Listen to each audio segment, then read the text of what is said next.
Hello students.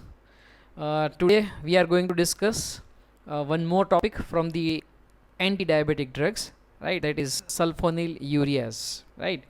And with this we are also starting the drugs which are useful in type 2, that is non-insulin dependent diabetes mellitus. I would like to tell you brief history about the sulphonylureas. These drugs were discovered as a part of you can say that pharmacological effects of sulfonamide antibiotics in 1942, when the sulfonamides were assessed for their in vivo effects, and at that time hypoglycemic action of sulfonamide antibiotics were observed, and that was the you can say the reason, right, that structural modification in sulfonamide antibiotics were done, and that lead to the discovery of sulphonylureas. Okay, so yes, very old drug you can consider, right, which are there right now also. They are used in treatment of type 2 diabetes mellitus. You can divide in two groups, or you can say that two generations, right. First generations, definitely they were first to be introduced, and definitely because of some toxicities and the pharmacokinetic properties, right, which arise the need, which you can say it, led to the need of second generation agents, right. So first generation agents are definitely tolbutamide and chlorpropamide. Now chlorpropamide is having some disadvantage, right. The disadvantage is like it is having a long biological half-life, right. Second thing is, because of this long biological half-life, chances of adverse drug reactions are very high, considering the case that these drugs are hepatotoxic in nature, and having a prolonged biological half-life, this chlorpropamide can not be prescribed in geriatric patient or the patient who are having a higher chance of developing hypoglycemia. Okay, so adverse effect definitely are issue with the chlorpropamide, and that's why it is no more used in the clinical practice. Tolbutamide, yes, definitely it can be used, efficacy is good. Adverse effect definitely in case of first generation, second generation, maybe second generation drugs are having less association of adverse effect, but remember, being insulin secretagogue agents, right, you know that sulphonylureas are insulin secretagogue agents. The tendency to produce hypoglycemia is same in case of tolbutamide also, and in case of all second generation agents. Other adverse effect, maybe you can consider that they are less possible or less observed with second generation agent. Otherwise definitely both are efficacy wise, both are same, right. So tolbutamide can be used sometime. As I told you, chlorpropamide is right now not in the practice.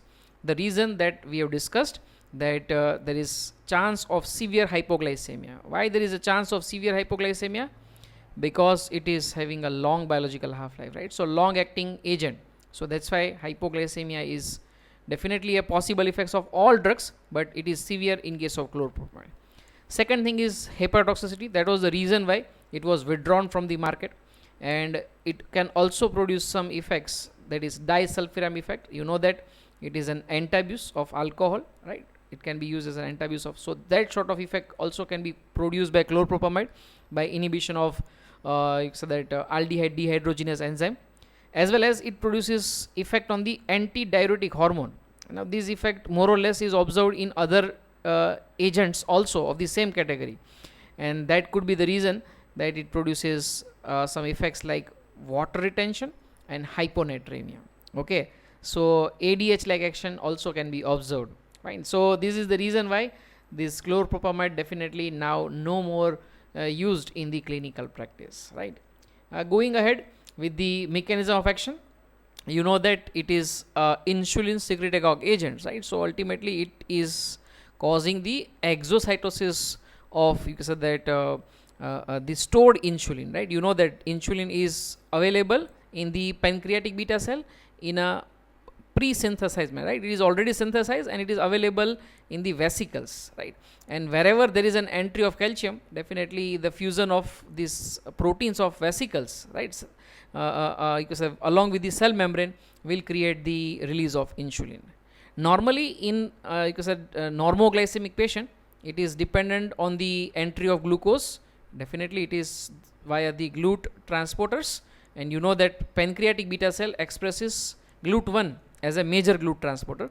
Also on a minor level, GLUT2 is also you can say expressed, and that also could be the reason for the entry of glucose, right? Wherever it enters, definitely by glucokinase enzyme, it gets converted into ATP, and this ATP you can say closing this ion channel, right? It is having ATP binding cassette, which leads to closure of this ion channel.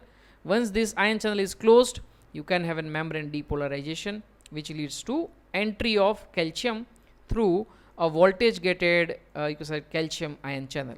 Okay, in case of type 2 diabetes, you know that glucose you can say insulin secretion and insulin resistance, right? Both are problem, right? So it is not only insulin resistance, but also it is the insulin secretion which gets defected, and in that case, definitely wherever you block this, you can say that ion channels, potassium ion channels, which are located on the pancreatic beta cell, right? What you call as a KATP ion channels, right? ATP sensitive potassium channel, right? So your drug are blocking this, right? It is binding to a site what you call as a sulfonylurea receptors, and these receptors, they definitely block this ion channel. Once the ion channel is blocked, definitely membrane depolarization can be induced, just like what we observed in case of physiological you can say release of insulin. Same thing you are doing by blocking you can say potassium channel.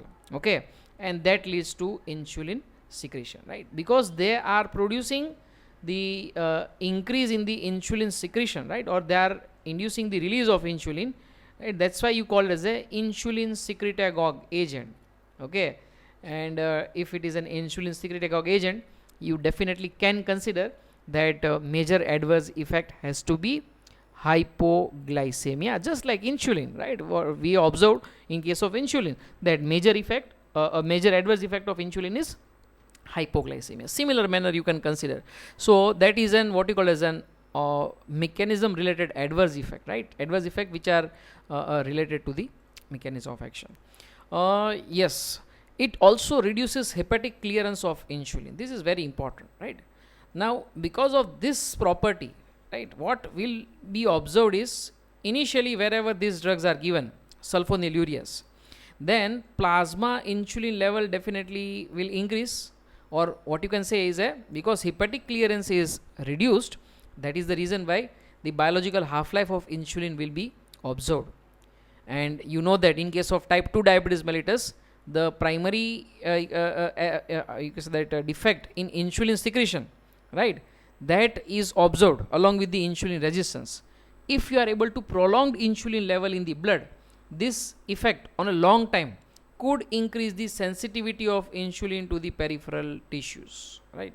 And it is observed that over prolonged you can say exposure of such type of a drug in your body, it could you can say result in a normal insulin level, right? Initially it could increase the plasma insulin level to be prolonged, right, in the diabetic patient, but over a long period of time the insulin level gets normalized, right? Then also definitely the sensitivity, right, of you can say insulin to the peripheral tissue gets increased. The exact mechanism regarding this sensitivity, how this sensitivity is increased, is not clear, but you can consider that when this defect which are associated with the depolarization and you can say that insulin secretion, if it gets normalized, a normoglycemia, right, because of normal insulin can also be observed, right? Additionally, it also you can say reduces the level of glucagon, and you know that glucagon is an antagonistic hormone of insulin, right? So by different mechanism you can consider, primarily it is insulin secretagogue,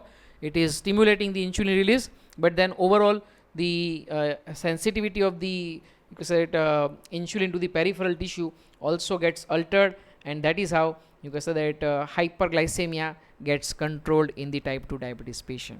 Okay, now let me ask you a very important question, right? Because we said that this drug, that is your sulfonylurea you can say, I'm very sorry, but sulfonylureas, right, definitely are insulin secretagogues.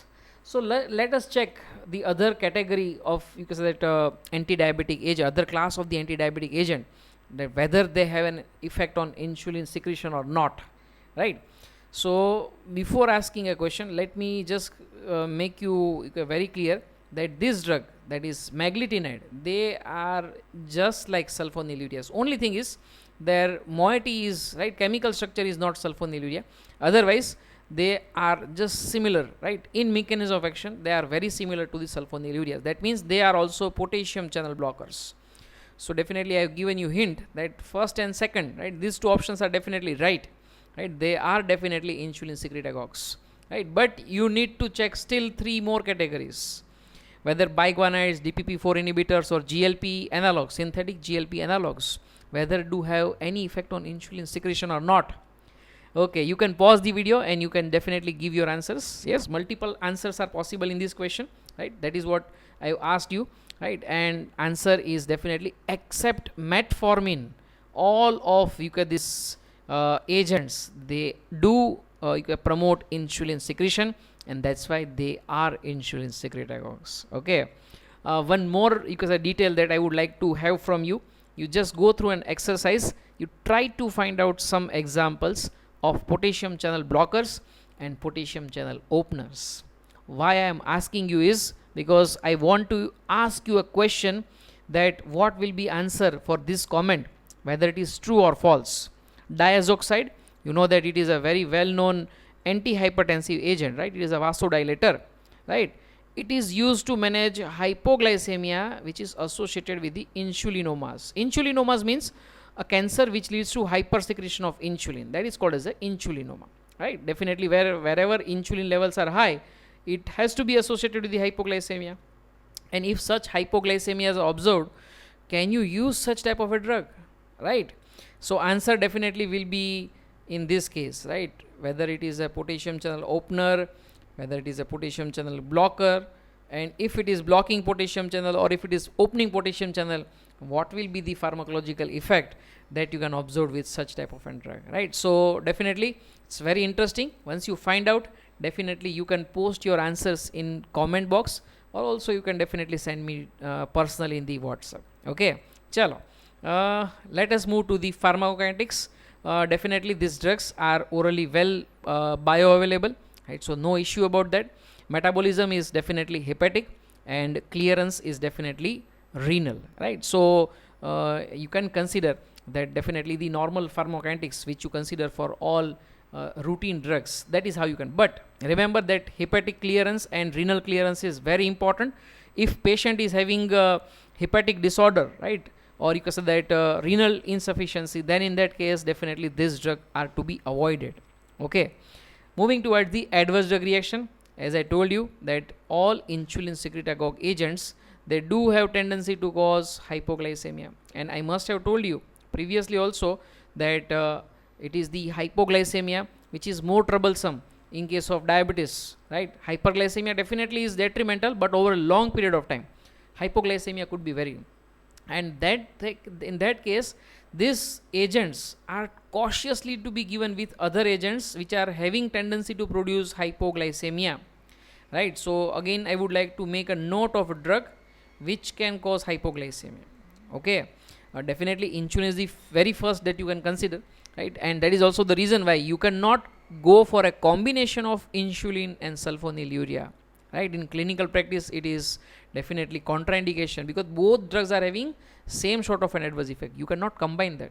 Okay, additionally there are some, because you know that diabetes is always present with some other comorbid conditions like hypertension, maybe say for example cardiac disorders, and in that case if such agents are to be used and if they are having a tendency to produce hypoglycemia, definitely you should be very cautious. Okay, let's check what happens if patient feels hypoglycemia, right. So you can just see that these are the variety of symptoms: headache, anxiety, tachycardia, mental confusion, right, state of confusion, vertigo, diaphoresis, shakiness of the hand, increased appetite. You can just see that blurred vision and fatigue or weakness, right. These all symptoms could be observed, right, if a patient develops a hypoglycemic attack, right. And definitely in that case any say that food which gives a direct sugar should be given to the patient immediately, right. Otherwise hypoglycemic condition may sometime prove fatal. Okay, chalo, let's move to the other adverse effect, wherever you go for any sulfa moiety, allergic reactions are always possible, right? So allergic reaction, right? Also you can say that rare cases, right, it could lead to some immunological adverse effect which could lead to agranulocytosis, right? You know that it's a bizarre type of an adverse effect, right? Hepatotoxicity is a major issue. That was problem with first generation, right? And that is the reason why there was a need for second generation. Even photosensitivity is also possible. You know that photosensitivity is a major issue with some antibiotic like tetracycline antibiotics, but still with these drugs also it is a possible case. Weight gain also you can consider is a negative sort of an adverse effect. The reason why I am speaking is most of the patients of type 2 diabetes, they are obese, and if your drug is producing weight gain, it will definitely you could say that produce a troublesome, you could say that cycle, right, where insulin resistance could get, you could say that the efficacy of your drug, right, regarding insulin resistance, that could have a negative impact. Okay. Also non-beta effect you can observe, and that is hyponatremia, water retention. We have already discussed that why such type of an effects are produced. The reason why is because it is having a similar effect that of ADH, right? ADH, you know that it is a vasopressin or anti-diuretic hormone, right? So in that case, definitely anti-diuretic hormone, you know that it can have a tendency to produce, because of that water retention, and that case if a plasma water level are higher, right, sodium level will definitely go lower, right? So hyponatremia also could be observed, right? So this is all regarding your adverse drug reaction. Remember, except hypoglycemia definitely can be produced you can say at equal rate in case of first generation and second generation sulfonylureas, but other adverse effect are definitely less observed with second generation agent, and in that case definitely the second generation agents like glibenclamide, right, gliclazide, right, these drugs are preferred over the first generation. Efficacy for both remains same, so tolbutamide still has its role in clinical practice, but adverse effect definitely you need to consider. Okay. Pharmacokinetic interactions, very important thing that you need to consider, considering the case that sulfonamides and sulfonylureas, all right, sulfa drugs, normally they have a high tendency to bind with the plasma proteins, and once they are having a high tendency to bind with this plasma protein, larger fraction of drug remains bound form, right, it remains in a bound form. You know that if a drug is bound to the plasma protein, it is pharmacologically inert, right, and in that case if you give any drug which can replace this bound fraction of your sulfonylureas, definitely free fraction of drug will be available which can go to target organs, non-target organs. In target organs, that is beta cells, they can produce higher amount of insulin secretion which could result in a hypoglycemic shock, and that is the reason why, say for example NSAIDs, right, non-steroidal anti-inflammatory drug, they have a higher tendency to bind with plasma protein as compared to sulfonylureas, right, their affinity with the plasma protein is higher, so they can displace sulfonylureas, and such a case hypoglycemic shock can be observed with such, you can say, clinically important drug interaction, right? So salicylates, that is as I told you, NSAIDs, similarly clofibrates, sulfonamide antibiotics, these all are capable of displacing the sulfonylureas from the plasma protein side, binding site. Okay, so that's why they should be avoided, right? Again, the reason why I am saying is, say for example, if patient is diabetic as well as patient is having hyperlipidemia, so clofibrates may have been given, right, for the reduction of the, you could say that, LDL, right, and in that case this drug may you could say have a serious type of a drug interaction, right, which could result in hypoglycemic shock. Okay.